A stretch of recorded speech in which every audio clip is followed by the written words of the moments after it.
안녕하세요. 팩트폭행 시급마케터 조사장입니다. 다시 돌아왔습니다. 변호사 홍보는 매년 더욱 치열해지고 있죠. 제가 처음 일을 하던 한 5, 6년 전만 해도 조금만 하면 성과가 잘 나왔습니다. 몇 번 말씀드렸잖아요. 하지만 지금은 쉽지 않아요. 심지어 수천 이상 억대의 비용을 지출하는 대형 법무법인도 과거만큼의 성과는 잘 안 나온다고 합니다. 그만큼 쉽지 않다. 그래서 준비했습니다. 과연 변호사님들의 미래의 먹거리 준비는 무엇일까? 현재 유행하고 있고 앞으로 유행할 것 같은 마케팅 방법과 변호사님들이 준비하셔야 할 미래의 사업. 그럼 시작하겠습니다.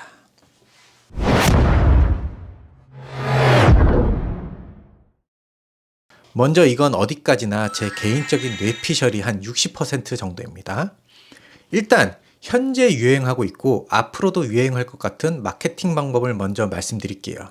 이 방법은 현재 대형 로펌은 굉장히 적극적으로 활용하고 있는 방법인데 바로 지방 진출입니다. 이게 무슨 대단한 방법이냐라고 물어볼 수 있겠지만 자, 한번 생각해 보자고요. 과연 지금처럼 대형 로펌이 지방에 사무소를 내는 게 많았나요? 제가 수십 년간 봐왔던 건 분명 아니지만 5, 6년간 봐오면서 작년만큼 지역 확장에 적극적인 모습을 본 경우는 없었습니다. 더욱 과거에는 서울에만 사무실을 두고 지방에 그냥 광고를 하는 전략이었는데 작년부터는 해당 지역에 사무실을 차리고 적극적으로 그 지역에 광고를 하고 있어요. 이 전략의 목적은 기본은 매출을 증대시키는 거겠죠. 하지만 그 매출을 증대시키는 목적, 그 뒤에 더 큰 이유가 있습니다. 바로 확실하고 안정적인 캐시카우를 만들겠다는 거예요. 일단 지방은 변호사님 간의 경쟁이 대도시보단 치열하진 않습니다. 실제로 마케팅을 하지 않는 소도시들도 많고요. 마케팅 관점에서 보면 무혈 입성도 가능합니다. 이런 곳에 서울의 대형 로펌이 가진 인프라와 브랜드를 가지고 그 지역에 적극적인 광고를 한다면 충분히 경쟁력이 있겠죠. 이렇게 지방 소도시를 완전히 내 것으로 만들어서 확실한 캐시카우를 만든다. 그 다음 그 캐시카우의 매출을 활용해서 다시 대도시에 적극 투자한다. 결국 최종 승부는 대도시일 수밖에 없겠지만 그 최종 승부를 위해 일종의 보험을 들어놓는 거죠. 마케팅을 하는 사람 관점에서 보면 이 전략은 굉장히 좋은 전략이에요. 일단 지방은 서울이나 대도시에 비해 마케팅 경쟁도와 난이도가 많이 떨어집니다. 훨씬 적은 비용을 투자하여 그 이상의 성과를 낼 확률이 높아지죠. 하지만 이 전략도 약점이 있고 위험성이 있어요. 대표적인 위험 요소는 첫 번째, 실제 그 지역의 마케팅 대상자의 분포나 인구수와 연령대 등. 두 번째는 그 지역의 텃세. 마지막 세 번째는 현재 그 지역의 마케팅 트렌드나 진행 사항 등입니다. 이런 점에서 저는 현재 절대 추천해드리고 싶지 않은 중소도시 지역 몇 곳이 있는데요. 일단 서울, 경기 및 수도권 지역은 일단 배제하고요. 최근에 가장 경쟁이 치열한 곳은 경남 지역이에요. 그 중에 첫 번째는 창원. 창원은 정말 어마어마하게 경쟁이 셉니다. 창원이 물론 인구수가 100만이 넘어서 중소도시라고 하기엔 좀 무리가 있어요. 하지만 2, 3년 전과 비교하면 경쟁이 몇 배는 증가했습니다. 더욱 신규로 창원에서 마케팅을 하실 분이라면 준비를 잘 하셔야 돼요. 그 다음은 진주. 진주는 작년 기점으로 굉장히 치열해졌고요. 그전에도 온라인 광고를 하곤 있긴 했지만 이 정도는 아니었어요. 진주 인구가 약 35만 정도 되는데 인구수에 비해서는 굉장히 치열한 거죠.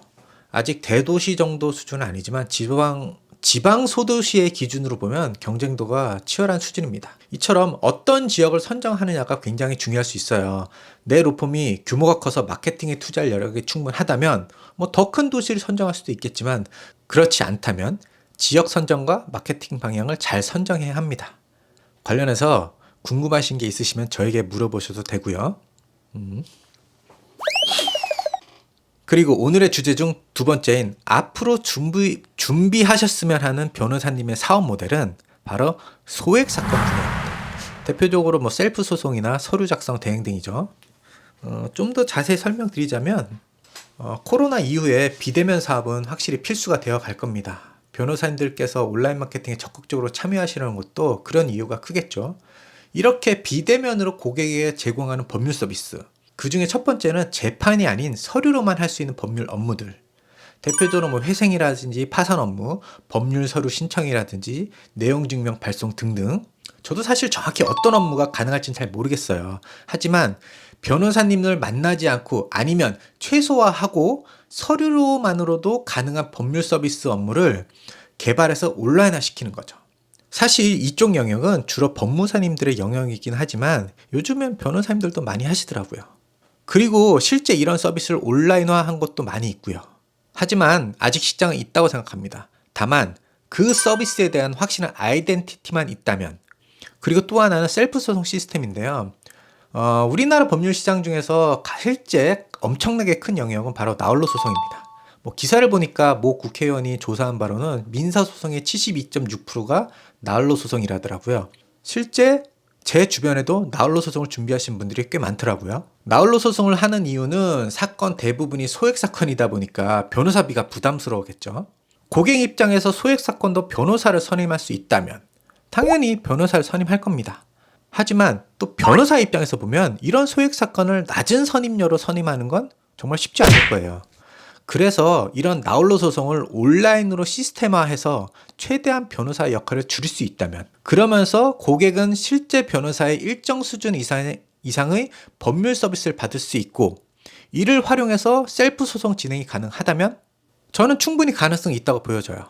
물론 이런 서비스도 현재 없는 건 아니에요. 하지만 현재 서비스의 규모보다 시장이 아직 훨씬 더 크다고 생각합니다. 즉, 이런 서비스를 어떻게 만들고 실제 상용화를 어떻게 하느냐가 중요한 거죠. 사실 이런 비대면 서비스를 변호사님들은 크게 관심을 가지지 않을 수도 있습니다. 비록 한 4, 5년 전만 해도 온라인 마케팅에 대한 변호사님들의 관심도는 굉장히 낮았어요. 심지어 온라인 마케팅을 하는 변호사님들을 보면서 몇몇 변호사님들은 뭐 저렇게까지 해야 돼? 뭐 변호사가 품위도 없어? 뭐 저런 건 안 해도 돼? 이렇게 말씀하시는 분들도 굉장히 많았습니다. 물론 지금도 계시지만 지금은 어떤가요? 그렇게 말씀하셨던 분들도 점점 관심이 많아지셨고 실제로 하시는 분들도 굉장히 늘어났어요. 즉, 시장은 계속 변하고 그 시장에 적극적으로 누가 먼저 뛰어드느냐가 중요한 거죠. 변호사 업무를 너무 사업적인 관점에서 해석하는 게 아닌가 하는 생각이 들 수도 있지만 뭐 저는 사업하는 사람이니까 소비자의 니즈의 관점에서 보는 거죠. 오늘 제가 언급한 내용이 보는 사람마다 해석의 관점이 다르기 때문에 무조건 내 말이 맞다, 이건 분명히 아닙니다. 다만 확실한 거는 시장은 계속 변하고 있고 고객도 변하고 있다는 거죠. 그 변화를 어떻게 바라보고 접근할 것인가는 결국 변호사님들의 생각과 의지이신 것 같아요.